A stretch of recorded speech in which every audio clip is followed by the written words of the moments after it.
Hello, everyone. Welcome back or welcome to another episode of the Curiosity Didn't Kill podcast. And today is a very special day. I have the lovely Nikki Wouters. Nikki is a coach, business mentor, tarot extraordinaire. So, Nikki, she's also a very magical lady, and she hails all the way from Australia. So, oftentimes, I feel like when we talk about ourselves and like who we are, we answer with what we do. So, without telling us anything about coaching, mentoring, who are you? Like, what do you love? What makes you tick? I love the question. I love the parameters because it's so easy to default into, let me give you my CV so you get who I am. Same, guilty. um, yeah. And we're sort of ingrained into it. Like anyone who's ever heard, what's your elevator pitch? We're literally Yes. programmed to compartmentalize and like put ourselves into a box so it's more consumable for others.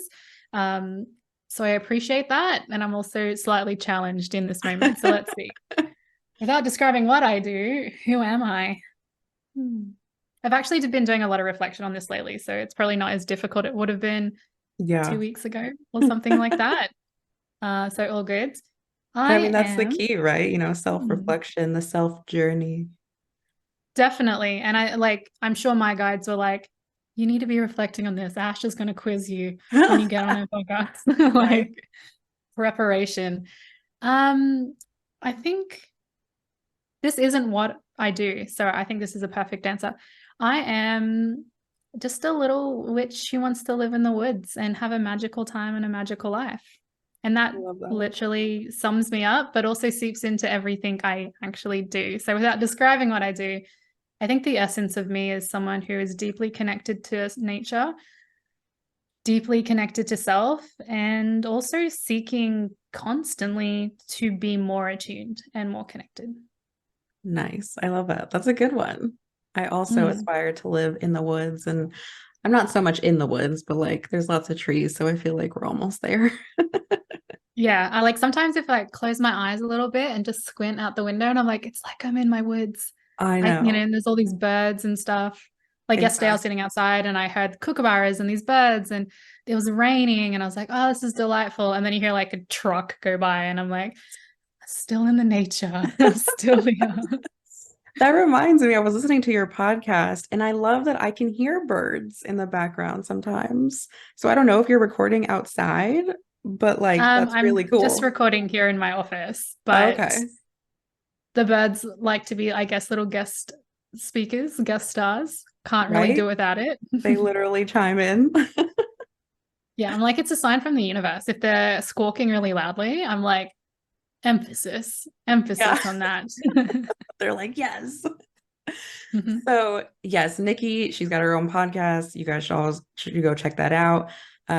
What made you want to be a coach? Did you always want to be a coach? Like, how did you get into that? I definitely didn't always want to be a coach. I remember when I first came across coaching being like, this is a bullshit profession. Like, you just pay people to tell you what to do. And I was like, very in a Mhm. rebellious stage of my life. It's not a real job.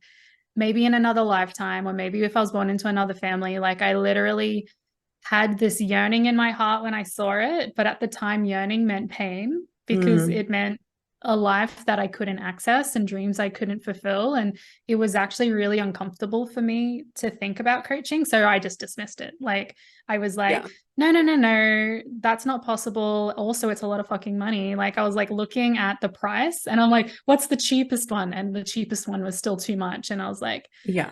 oh, well, I'll just have to continue on this path. From that point, though, I had planted that seed unintentionally of like coaching is a thing and it really resonated and I yearned for it. And then I buried it because I thought that's what I had to do. So I wasn't just disappointed with what I was doing. Right. And I continued on with teaching. But that actually inspired me to start our business, even though it wasn't Mm. coaching.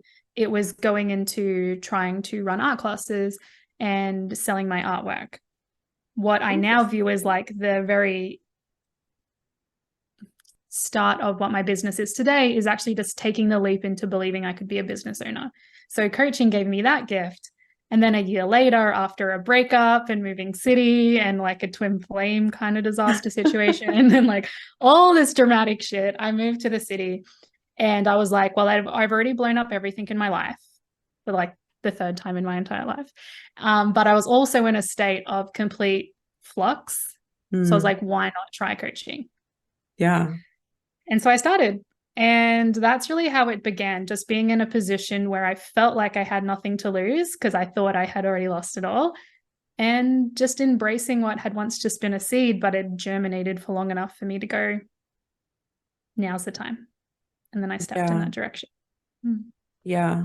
Two things from that. I thought it was interesting earlier when you had said that it felt unobtainable. So you didn't know that that's what you wanted, right? When you were talking about like, well, maybe if I was born into a different family.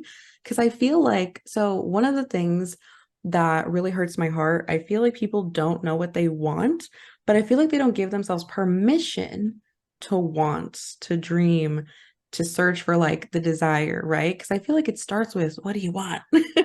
What's the Mm-hmm. desire? What's the passion? So that's right there, point proven that, giving yourself that permission, first of all, just opens the door. And then secondly, I love how you said you felt like you lost it all. You had nothing left. So fuck it. Let's just try coaching. And I love how that's almost like it feels like the shittiest situation. And I tell people this all the time. And I kind of like relate it to Batman because I'm low-key a nerd. Like, yes, okay, love it. So we're on board. We're on the same page again. So, like, okay, Bruce Wayne's parents, they die. No spoiler alert, hopefully. But like that seems like the shittiest fucking situation for him. And he could have taken any direction. And at that point, he doesn't know he's gonna be Batman. So it's the same for us. If we're in our shittiest, lowest point, we don't know the ending of our story, but we get to also write it. We're the authors.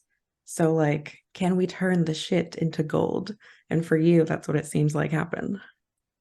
Yeah, and I will say also that there's been plenty of times and chapters in my life, in micro moments and also macro, when the decision wasn't empowering. It was like, I guess we just double down on fucking things up and then like going hard at it. So I think even that just gets to be at some point when I'm ready, when you're ready, when whoever is ready to take a different route and break free of whatever pattern or cycle or bullshit's been going on in that moment. And this is what I've taught to my clients, but also like need to remind myself of sometimes is anything before that gets to be the prologue of your story. Mm-hmm. It gets to be, okay, well, that was setting the scene. And now there is the empowered path. Now there is the path of conscious creation. Now there is the path of me choosing really what I want to do and what comes next. And allowing all that backstory to just be that, a backstory. Because yeah, Batman, like we don't watch a Batman movie. It's not of his childhood.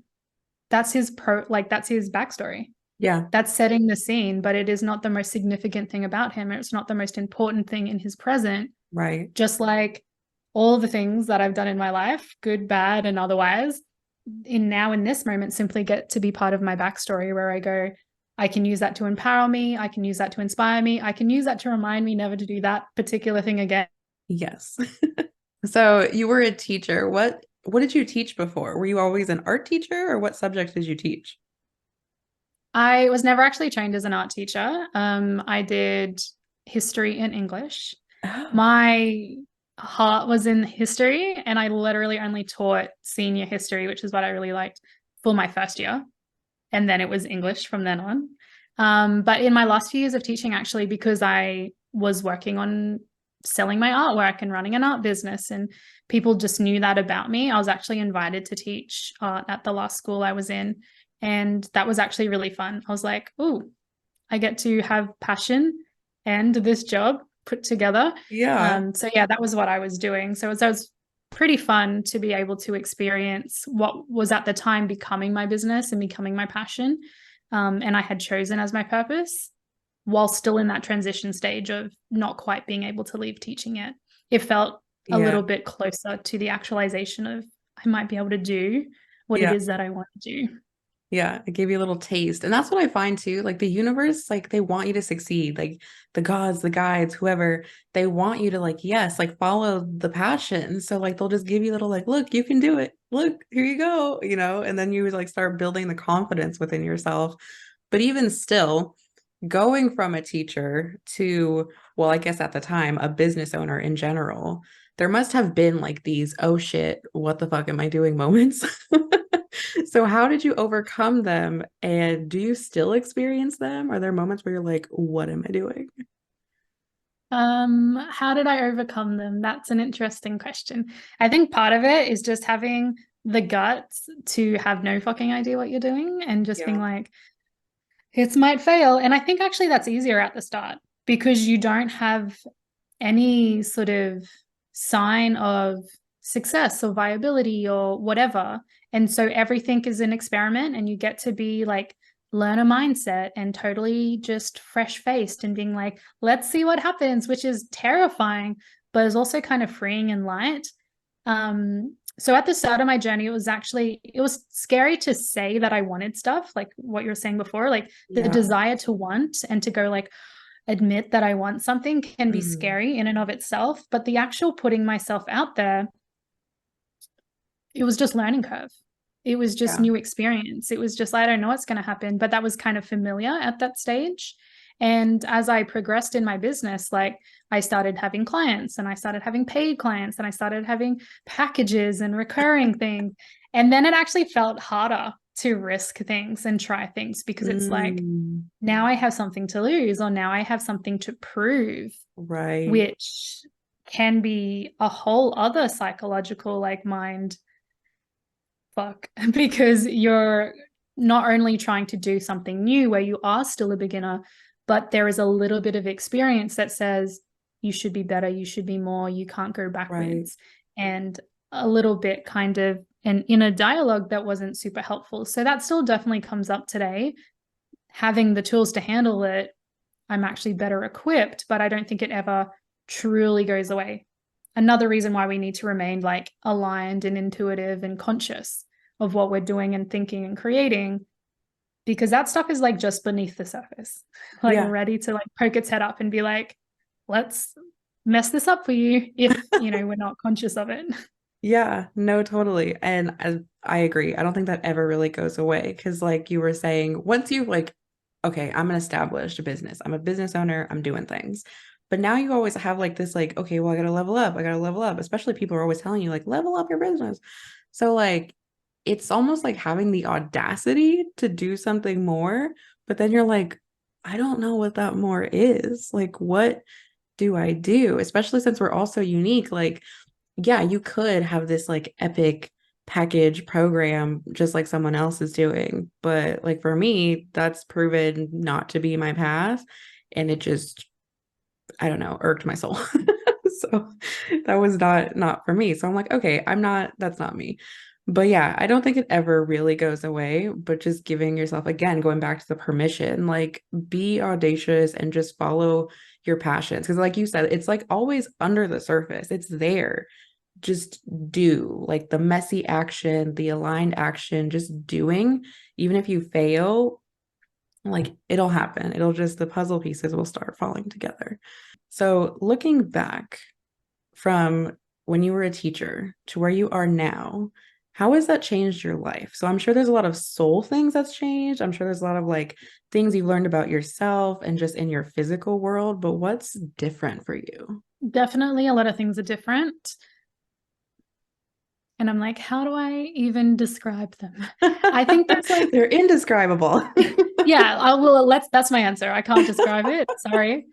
Um, yeah, it's such an interesting question. I think probably one of the most significant things is actually, and I realized this yesterday because I had like a day off yesterday. I'm like, as a teacher, I would have had to have chucked a sickie or like made an excuse, or even if it was like a public holiday, which is actually today, I would have felt all this weight and burden and guilt and like, this is a job tomorrow and I have to do this thing. And oh, I wish I wasn't. And like all the stories around Mm, the fact that I was in a job that I didn't really want to be in, blah, blah, blah, blah. And I'm like, the fact that even if sometimes it doesn't feel like it, I get to go, I'm working today. I'm not working today. I'm doing this today. I'm not doing that today. Like the full level of responsibility for everything I do is actually really, really cool and really exciting. And yeah, sometimes a little bit scary. Like if I don't get out of bed, like nothing's going to happen. And there's Yeah. no one there to like fire me or take pay away or do whatever the, punishment kind of things that would whip me into shape probably in the past. Yeah. But even that is freeing as well, because I am the source, the creator, and the instigator of everything that I create now. So it's like very empowering, also a little bit scary. But I think that's really fun because I was like sitting outside as well yesterday because I get to do whatever I want and just watching the rain. And I'm like, I would have missed this moment if I was at Yeah. work. I would have missed this moment if this wasn't my goddess day, my day off. And so that's probably one of the biggest ones, is just like that full sense of freedom. And I don't always make the right choices. Like I might have too many days off, or I Yeah. might work too hard for too many days. The fact that that's still on me, pretty rad. Yeah, I totally agree. And that was also, I was going to say, is the caveat though. Like sometimes you're like, do I get up or can I just lay here all day? Or you're like, oh, I can do that later. Right. Because no one's your boss. Like you're your own boss, but you have to have that discipline to be like, no, this is your schedule or this is your routine. This is, your appointments, and make sure Mm-hmm. that you follow them. But yeah.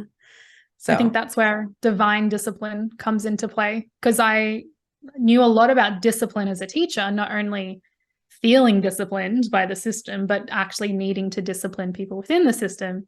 Whole right. other conversation. Um, but as a business owner, and I think this is like an interesting thing to talk about, is we need to, when we step into business, or if we choose to step into business, we also have to level up our mind from employee to business owner.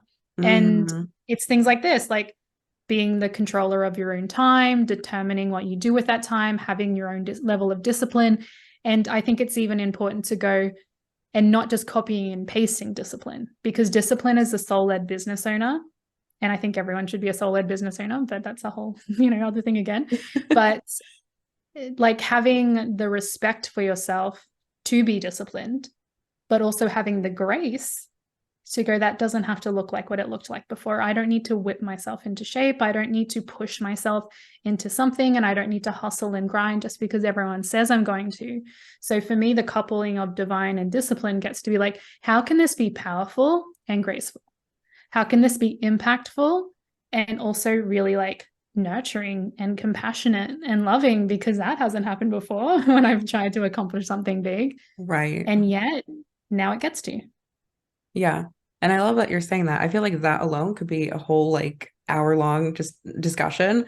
Cause like, yeah, like you said, so we're built in like this hustle culture. Like it's glorified, make money, work long hours, work multiple jobs, work up the ladder, and you're just constantly like giving away to like some other entity, a company, and you're depleting your own energy. So now, and also I tell people and clients like, okay, it's one thing to be the authority of your own life, but like what that means is you're making these decisions. Like there's no one telling you what to do. Because sometimes that just seems easier. Like, just tell me how to fix my life. Like I've had people come to me, they're like, Mm-hmm. just tell me how to fix it. I'm like, well, we got to unravel a lot of shit here and we got to do all the things. It's not like you're playing the long game. There's no quick fix. There's no like, oh, just do that.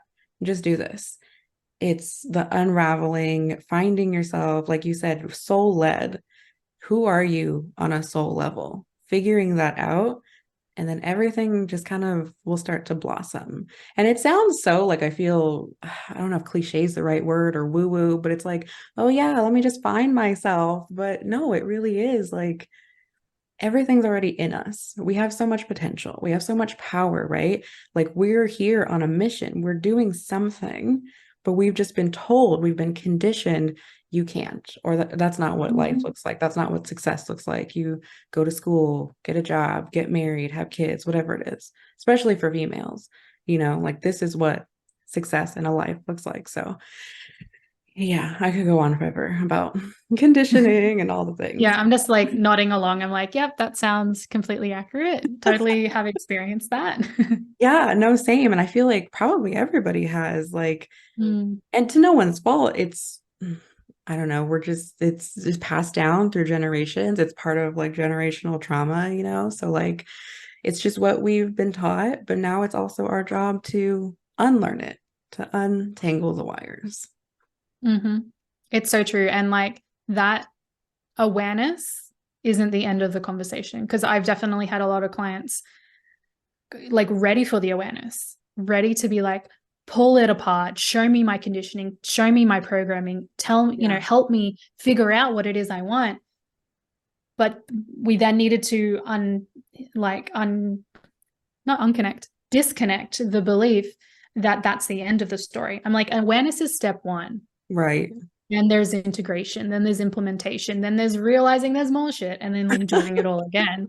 Yeah. Which is sometimes I think where clients or people or ourselves, when we're learning something new or healing or unraveling our own crap, is like we also need to remind ourselves that no one else can do this for us.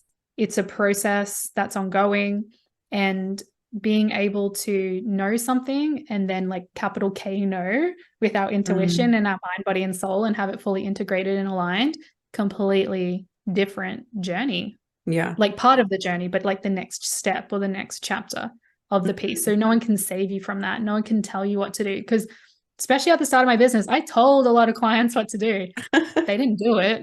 Right. Just like a lot of coaches had told me what to do. I didn't do it. If you're not ready, Yeah. the awareness kind of can just fall on deaf ears. Yeah. It's like you can see that your room needs to be cleaned. Doesn't mean you have the desire or the urge or even just the habits in which to do it. Same thing in Yeah. our business. Same thing with our healing. We can know without being ready to actually actualize what has to come next. Right. Yeah. And it's like, so sometimes with my clients, it's like I can say the same thing over and over again and just try to say it in different ways. But it's their journey that if they choose to act and go on the journey, do the process, they will start to hear what I'm saying differently. Like you're just hearing it from different perspectives, from different viewpoints that you have to move yourself through. Like I can't push you, pull you. You got to do that all on your own. And then all of a sudden you're like, oh yeah, like this is making sense now because you've now seen it from a different viewpoint, but it's a constant evolution. Like I don't think we should ever expect the journey to end. Like that's what we're here for, I think, as humans, is to learn, evolve, and not just like physically over years and years, but like our mind, like expanding the mind, questioning, challenging, yeah, and just like opening our mind and learning more about ourselves. So it's never like a, how do I fix this? It's you're going to be here for your whole life trying to figure it out. Yeah, definitely. And like as we always say, like we're very in alignment with each other. I recorded a podcast episode this morning, and it's about being on path. It's about being on purpose. And part of that is like accepting that Yeah. there is so much unknown. There's always going to be so much unknown. So you need to seek certainty from within. And that's why we do the intuitive work. That's why we do self-help work. That's why we have coaches and healers and all these sort of things, because when we can be more grounded in ourselves, whatever comes next, we'll be able to handle. And I think that was such a key piece lacking from my past, is I placed certainty in everything besides myself. I had no certainty in myself. I'm like, all I need to do is attach to a person, a job, a place of income that will keep me safe, because I'm incapable of keeping myself safe. So part of my healing journey, from awareness to implementation and integration and action, has been to seed and nurture and grow that certainty within me, which is why like now that my business continues to shift and grow and evolve, and I'm sure it will continue for the rest of my business life. Not needing for my business to always be the same. I don't need the same clients. I don't need the same programs. I don't need the same classes or courses or branding or whatever. In the past, I thought I did, but now I get to go, well, as long as I'm certain in self, certain in soul, and certain that I'm on path, I'm all good. Yeah. And that change is not going to rock me. Might make me question some stuff. Like, why am I doing this to myself? It's a lot more whack. But then also being like, well, at the end of the day, I chose it. And if I chose it for the right reasons, it's only going to ever lead me in the right direction. So yeah, such an empowering and turbulent place to be in, but probably wouldn't change it for the world.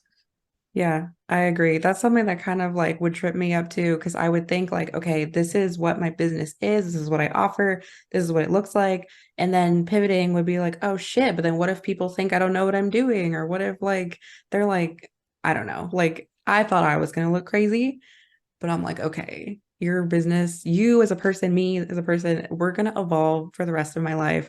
This will never look one way for the rest of my life. Like I might be, who knows, collecting baseball cards or something in like 10 years. I don't know, probably not.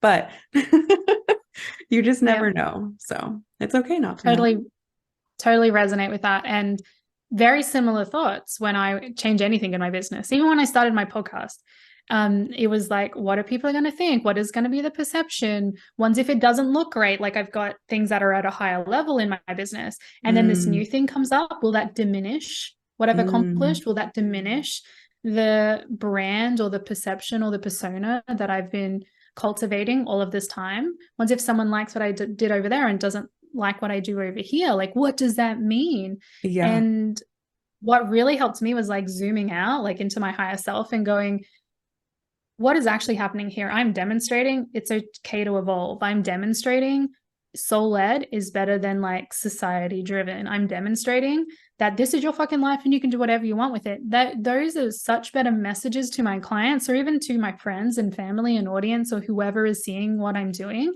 Yeah. than perpetuating what I believe is a false idea that you will find one thing finally, and then you'll stick to it for the rest of your life. Like that is the kind of coaching industry in entrepreneurial industry BS that I think is being shoved down our throats is just Mm, find your thing, get yes. really good at it and never Yes. deviate. And I'm like, yeah, if you're a robot, sure. If Exactly. you're going to outsource this to people who it is just a job to, sure.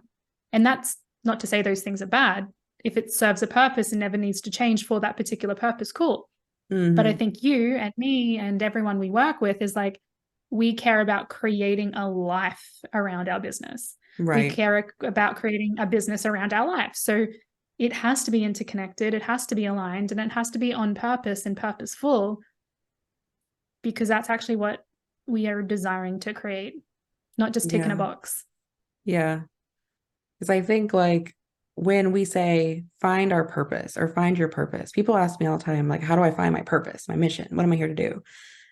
And then, especially if you talk about it in terms of being an entrepreneur, there's always, like you said earlier, the elevator pitch. What is it that you do? Your purpose, your mission. So I feel like at the beginning, I got that very intertwined because I think there's a Mm. difference between my business mission and like my soul mission. But how do you feel? Is there a difference for you? How do you feel about that? Yeah, it's an interesting kind of thing to think about. I couldn't even think of the right word. I'm like, I haven't Just been an English and. teacher for a few years. Like, yeah. Um, my actual goal is to have both in alignment. And by that, I mean, I don't think everyone has to have their soul mission as their business mission. Like, I don't think that's true. But my personal journey, and that's the reason I created my membership, Soul Led and Satisfied, and my podcast, Soul Led and Satisfied as Fuck, because to me and my satisfaction, it is really, really imperative that I'm following my soul and then I get to share that through my business. So for me, I've chosen to align the two, but Hmm. I definitely see within other people that their soul mission might be around being a light for good or a force for good, being compassionate, being a connector, being um, the center of a community, like something like that. And what they actually do monetarily does not need to be directly connected because they're maybe being fulfilled through whatever they're doing. Their like soul's mission is being accomplished either directly or indirectly through the business. Hmm. My personal and chosen mission, because I believe it's a choice, what we choose to devote ourselves to is like, I'm doing the hard yards of figuring out how they get to be both. Yeah. I think it's a little bit more tricky because you can't just like watch a course or a class on how to create a particular type of funnel or create a Hmm. particular type of business or just model someone else, because to me that would be going against Right. my chosen soul mission and my chosen business mission. definitely possible. Definitely possible. But that's just my take on it. It's a choice. I've chosen to align it. If other people choose not to, that's cool. It's just a different game, a different story, different strategy.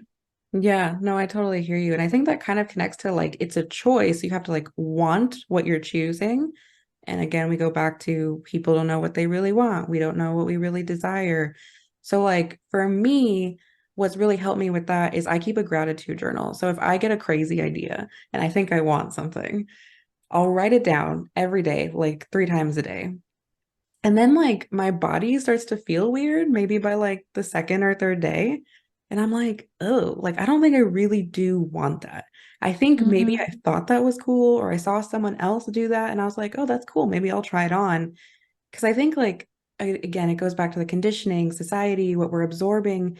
It's so easy to watch someone else or just see something and be like, oh, I want to do that. So like it's really been helpful for me to write it down Mm. and then feel into my body like, okay, what does that desire feel like? Do you really want it? And that's been a game changer for me. It's so powerful. And I think it's easy to go, I want this, I want that, I want this, I want that. Probably quite a few years ago now, I ran a class and it was called Wants, Needs, and Desires, because there were three very different things, but we often like lump Mhm. them together. It's like you can want something.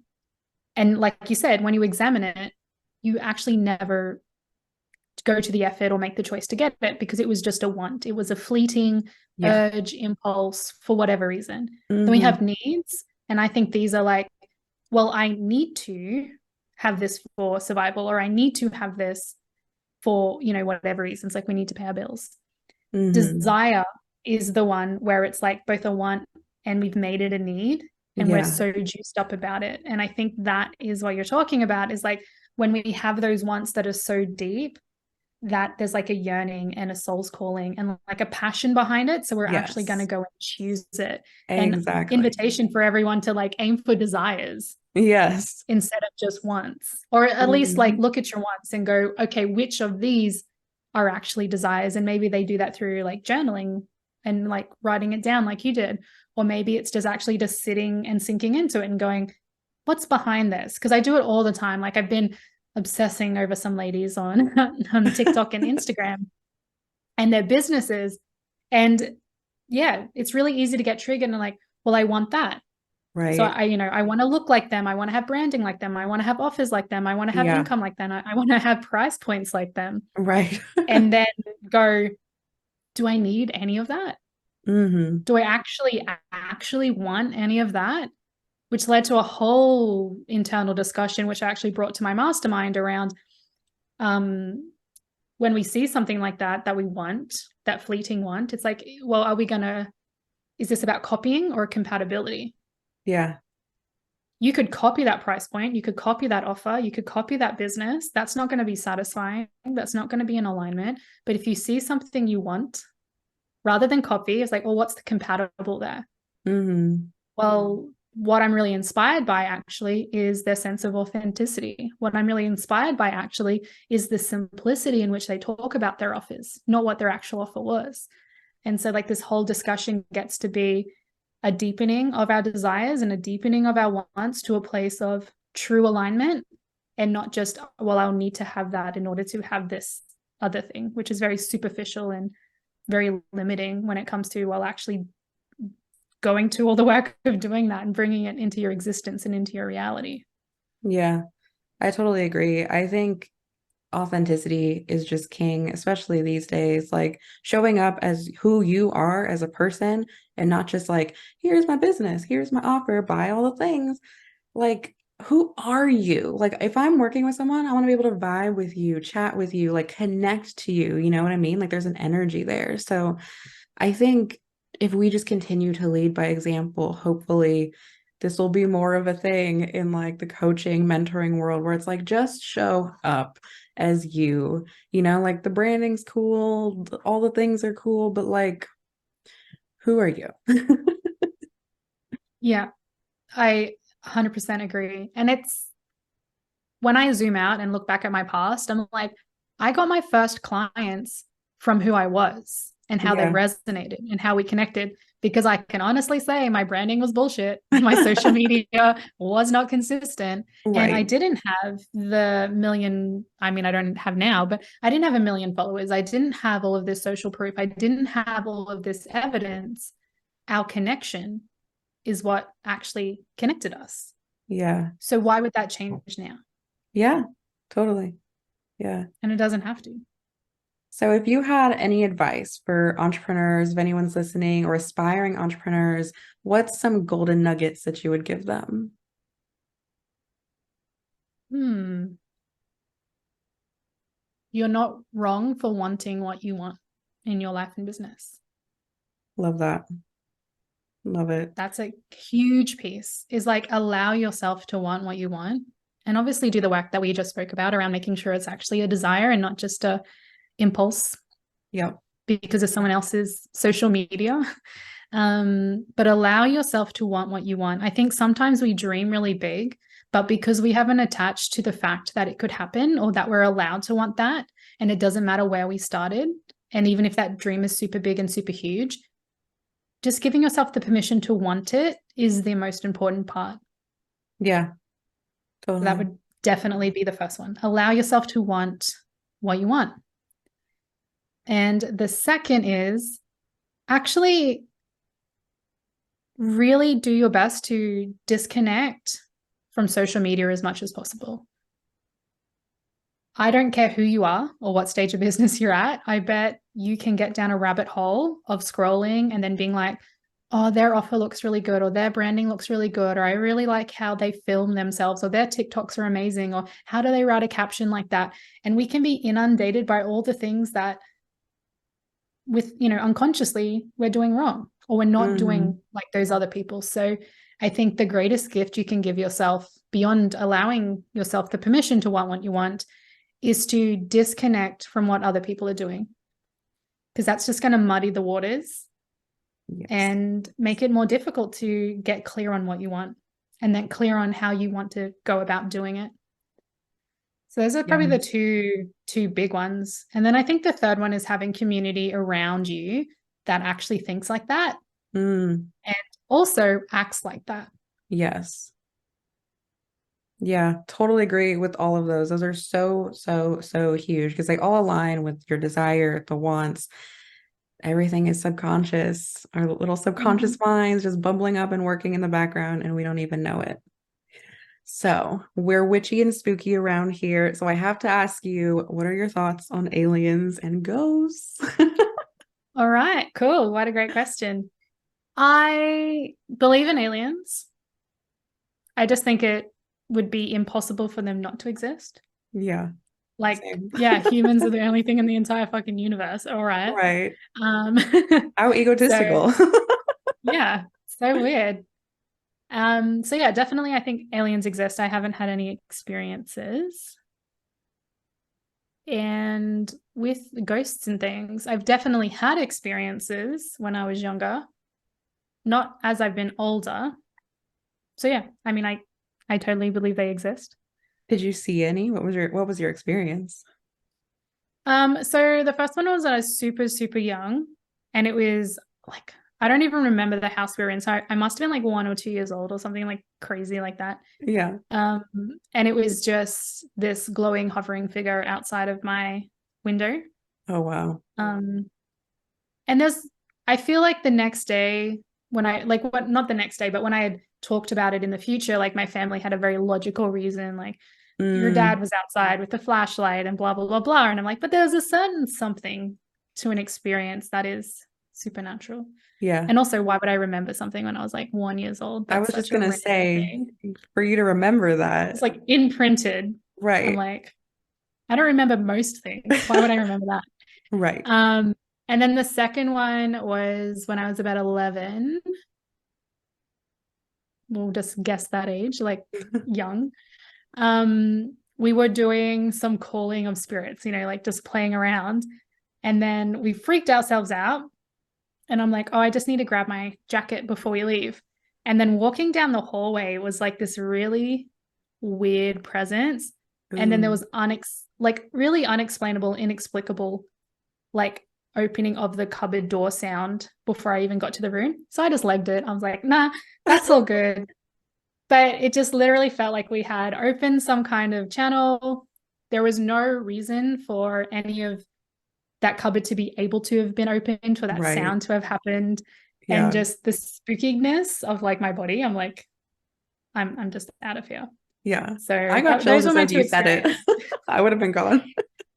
Yeah. And I do have a bit of, I mean, I'm a writer, I'm a creator, I have a great imagination, but I'm like, you don't imagine a physical sound. Yeah. Well, and you feel it too. Like any experience I've Yeah, ever I think that was had, the you biggest just thing. something in the air, electricity, I don't know, energy, you feel it. It was all of the above. It was like the atmosphere, the mood, even like the silence that feels heavy. Oh yeah. And then something that you're like, that's bullshit. Like, no. Nothing could make me go in that room right now. And I'm leaving the house for a few hours. Like, Yeah. I'm out. Yeah. Oh my gosh. So yeah, those are the two that I recall. I'm sure there's been more. Oh, I've had like visitations because I get like I wouldn't say sleep paralysis, but that kind of you're awake but you can't move, which sounds like sleep I was gonna paralysis. say, I think that's sleep paralysis. Like maybe it is. Oh God, I'm just realizing.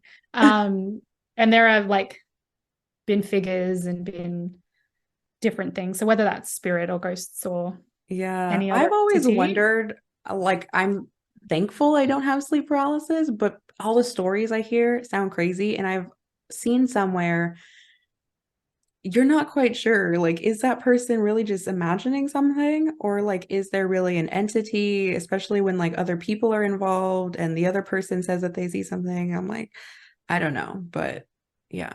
Mine have been very much like I'm the only one that is awake in that moment, so I can't verify it at all. My Mm. partner sleeps like the dead, so no problems there. But there's been just been so many instances when it's gone on for such an extended amount of time. Like it feels like I'm awake for like an hour or something, and this thing is there. Wow. Yeah, it's terrifying. And I have a lot of like very turbulent, agitated dreams in general. But there's a Mm. difference when you're like awake and seeing something than when you're like asleep and conscious in your Mm. dream. So yeah, I had one not too long ago. It was a couple of months ago.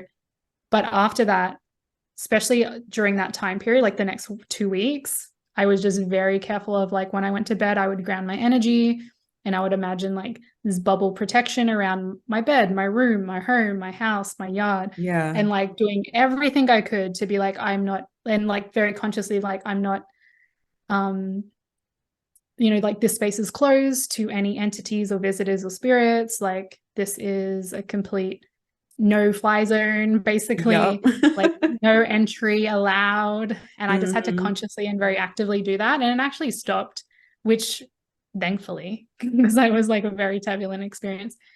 So yeah, I'm not sure. I'm not an expert in those things. So I couldn't say whether Yeah. that's a ghost, some other kind of spirit, or a very just overactive imagination, but it felt more than that. So Yeah. That's so interesting. I find that so wild. But like you said, whatever you did worked. I always do that as well. The light, the bubbles of protection works every time. And then I'm just out, I'm asleep. I'm like, I don't even know anything happened. Everything's fine. Yeah, I need to actively do it, probably a bit more because it's like things like that sort of erode and then they like Yeah. creep back in. Yep. And I think for me, there's a combination with when my stress is higher, my like inner barriers are weaker, and then Mm-hmm. that stuff starts to happen more often. And like anyone could argue, like, is that psychological? And I'm like, it's probably both. Like your brain and your energy influences so much Right. when you're in that agitated state and you're feeling weakened, it makes sense that things that you would normally naturally kind of like brace against or like have boundaries around can like deteriorate a little bit and like things can come in. So Yeah. strong Totally. bubbles. That's the number one thing. Strong bubbles. Take away. Yeah, so the title of the podcast, Strong Bubbles. It'll make complete sense in the last Right. second. Exactly. Well, thank you so much for coming on and talking with us. I truly, truly loved our conversation, and we're definitely going to have to do more. So, thank you guys for joining as well. Until next time, remember, you can do absolutely anything. Take no shit. Bye, guys.